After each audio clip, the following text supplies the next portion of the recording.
gas that is present in the air is carbon dioxide. So you might have heard about the carbon dioxide and what it does in the process of photosynthesis. Yes, but here we are to study about different aspects of carbon dioxide and what it does when it is present in atmosphere and about its effects. Yeah. So if there is some material burning in a closed room, we feel suffocation. Let's suppose I'm in a room and it is closed.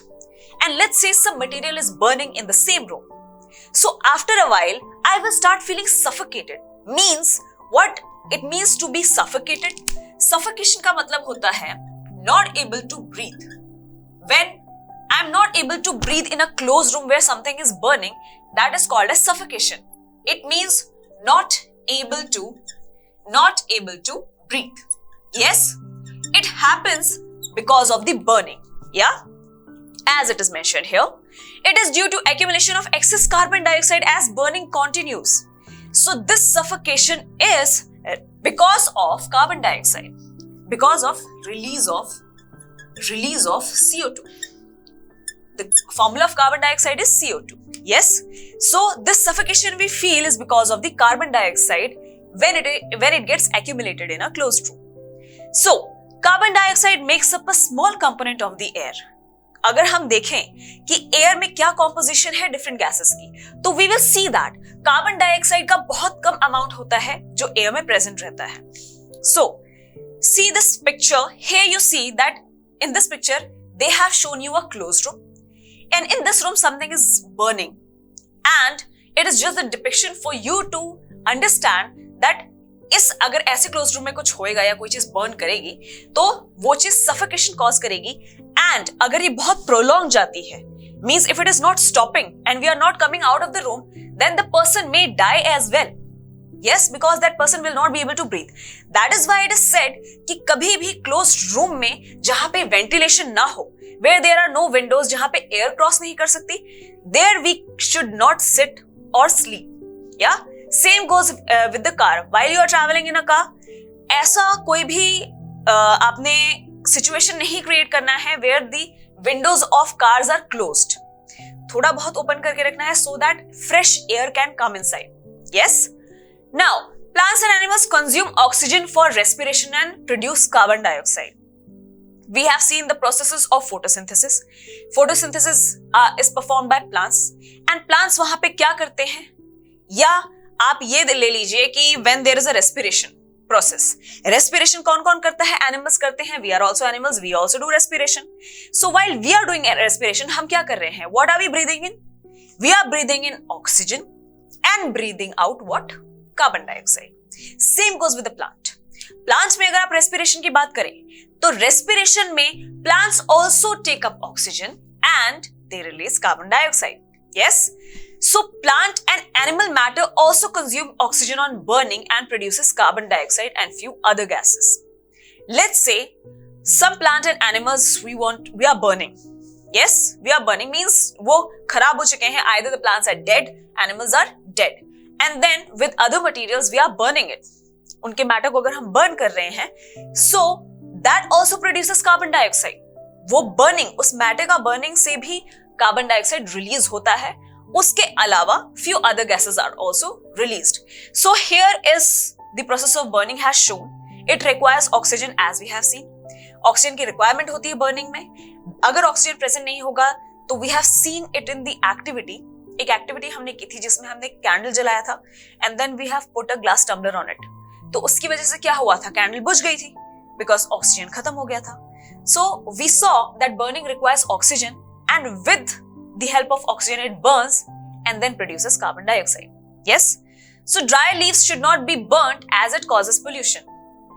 Dry leaves या बिना बात के burning नहीं करनी चाहिए because it causes pollution in the air. Air pollution cause करता है because it will release harmful gases. जैसे हम देख रहे हैं that carbon dioxide is one such gas. अगर आप closed room में रहें तो it may cause suffocation. तो such type of gases are harmful for our health. That is why unnecessary burning of any matter, anything should not be there. It should not be done. Yes, same as dry leaves की burning for no matter नहीं करनी चाहिए.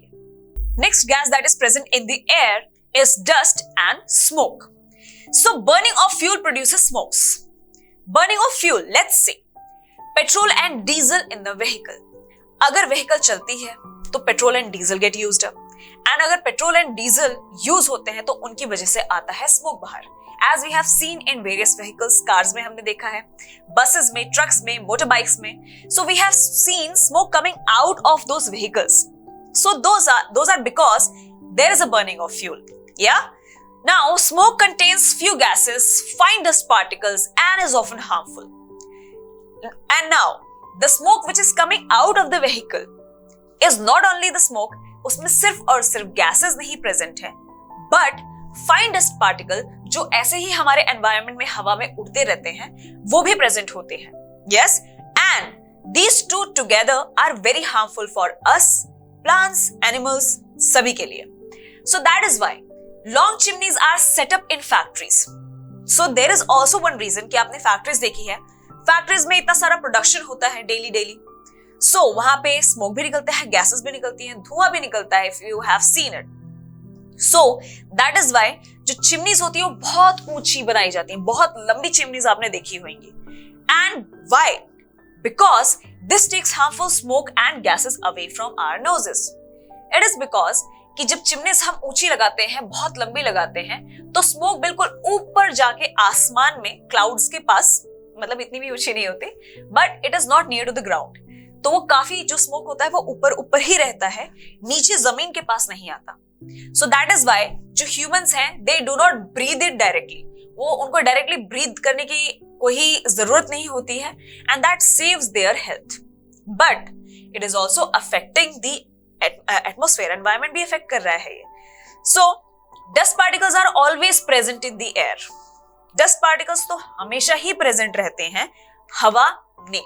या so these are the examples. ऐसे कुछ दिखते हैं कि आप दिख रहा है कि आपको जैसे डस्ट आपको दिख रहे हैं, स्मोक्स जो आ रहे हैं डिफरेंट निकल रहे हैं आपको in the form of white fumes. या एंड डस्ट आपने देखा है जो धूल मिट्टी उड़ती रहती है या in the atmosphere.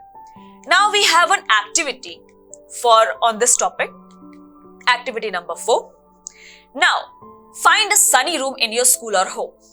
Wherever you are, चाहे आप स्कूल में ये एक्टिविटी परफॉर्म कर रहे हैं और घर में कर रहे हैं, बट आपके पास एक सनी रूम होना चाहिए. Close all the doors and windows with curtains to make the room dark. आपने जो भी आपके पास अवेलेबल है, डोर्स बंद कर दीजिए, कर्टन्स लगा दीजिए. हमें क्या करना है, रूम को बिल्कुल डार्क कर देना है. Yes? Open the door or a window facing the sun in such a way it allows sunlight to enter the room only through a slit. आपने क्या करना है, इस तरीके का सेटअप करना है. See in this picture.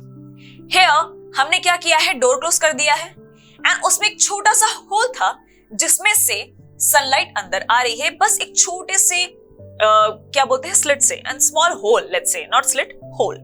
छोटे से होल के थ्रू पूरी सनलाइट अंदर आ रही है, एज यू कैन सी एकदम स्ट्रेट लाइन में. या हियर इन दिस पिक्चर. तो that is how you have to make a setup. So we see tiny shining particles moving in the beam of light. आपने कभी देखना कि जब भी सनलाइट अंदर आती है विंडो के थ्रू, तो अगर आप उस रे को डायरेक्ट एकदम ऑब्जर्व करेंगे ना, ध्यान से देखेंगे, तो you'll find small dust particles are floating in that sunlight. Yes, ये आपको नजर आएगा. So, similar beam of sunlight filters through the trees during winter in which dust particles are visible. Somewhat like this. ये आपको कुछ ऐसा दिखता है. इसमें क्या होता है? These rays of sun has small dust particles ये आपको नजर आएंगे जब आप इन रेज को, जो ये आपको दिख रहा है बीम ऑफ लाइट आती हुई ट्रीज में से, हर जगह से बीम ऑफ लाइट आ रही है. तो अगर आप इस बीम ऑफ लाइट को अच्छे से ऑब्जर्व करेंगे तो यू विल फाइंड कि this small dust particles are floating in it. So that is how we know that dust particles are present in the air. ऐसे ही तो पता लगेगा. हमें कैसे पता लगेगा? इतने स्मॉल पार्टिकल्स हमें आंखों से तो नहीं दिखते, बट अगर आप बीम ऑफ लाइट में ध्यान से देखोगे तो आपको बहुत स्मॉल पार्टिकल्स नजर आएंगे. नाउ इससे हमें क्या पता लगा? That air also contains dust particles. Smoke तो चलो हमें दिख जाता है, whenever the fuel is burning, गाड़ियों में से तो आपको विजिबली स्मोक नजर आता है कि बाहर निकलता है, बट डस्ट पार्टिकल्स हमें इस तरीके से नजर आते हैं when you see through a window और from the beam of light that is coming out of the trees. Yeah. Now, presence of dust particles in air varies from time to time and place to place. Obviously, हर जगह जो dust particles है उनका amount same नहीं रहेगा and जहां beam of light आ रही है वो आपको as it is वहां पे उतनी ज्यादा दिखेगी भी नहीं. It depends, means place to place and time to time it depends. कहीं बहुत ज्यादा हवा चल रही है तो आपको ज्यादा डस्ट नजर आएगी, कहीं हवा नहीं चल रही है ज्यादा तो वहां आपको डस्ट पार्टिकल्स ज्यादा नजर नहीं आएंगे. Now, we inhale air through nostrils. सांस लेते हैं, we breathe. So fine air and mucus present inside the nose to prevent dust particles from entering our nose.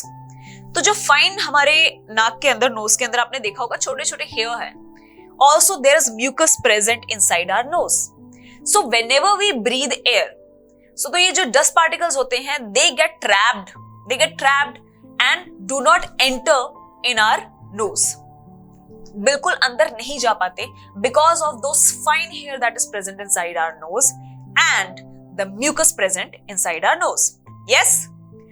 So, now comes that air contains some gases, water vapor and dust particles. See, dust particles हमने देख लिया कि dust particles थे, उसके अलावा water vapour भी है, हमने पढ़ लिया था. वाटर वेपर भी था, यस है ना, हमने पढ़ा था. जो सबसे पहली गैस हमने पढ़ी थी अगर आपको याद हो. So gases in air are mainly nitrogen, oxygen, small amount of carbon dioxide etcetera. So जो गैसेस प्रेजेंट होती है एयर में वो जनरली कौन कौन सी होती है? वाटर वेपर हो गई. उसके अलावा what we studied about nitrogen. और हमने किसके बारे में पढ़ा था? We studied about oxygen and we studied about carbon dioxide. Yes, carbon dioxide. And किसके बारे में हम अभी किसके बारे में पढ़ रहे हैं? We are studying about the dust and smoke. Yes, तो ये सारी गैसेस प्रेजेंट होती है कहां पे? Inside the air. Yes. Now, air contains mostly nitrogen and oxygen. सबसे ज्यादा नाइट्रोजन एंड ऑक्सीजन होती है एयर में. ये बात बहुत इंपॉर्टेंट है, याद रखना है कि कौन सी गैसेस सबसे ज्यादा होती है? Nitrogen and oxygen. And out of nitrogen and oxygen, nitrogen सब उससे भी ज्यादा होती है, ऑक्सीजन से भी ज्यादा नाइट्रोजन होती है. Yes. So here is the picture, just the depiction. इसमें आपको जो नाइट्रोजन का पार्ट है कंपोजिशन में, ये आपको सबसे ज्यादा नजर आ रहा है कि नाइट्रोजन कितनी ज्यादा प्रेजेंट है. Maximum amount of nitrogen is present. उसके बाद आता है ऑक्सीजन. उसके बाद जो आपको पर्पल में दिख रहा है, it is for carbon dioxide, water vapour and other gases that are present in the air. Yes. So yes, nitrogen and oxygen together makes 99% of air. Yes, 99% बनाता है. कितना ज्यादा है? ऑलमोस्ट सारा ही हो गया ये, है ना. And remaining 1% is constituted by carbon dioxide and few other gases जो हमने यहां पे लिखी है. इनके लिए सिर्फ 1% है. Yes, only 1% for them. So this was all about the gases that are present in the air.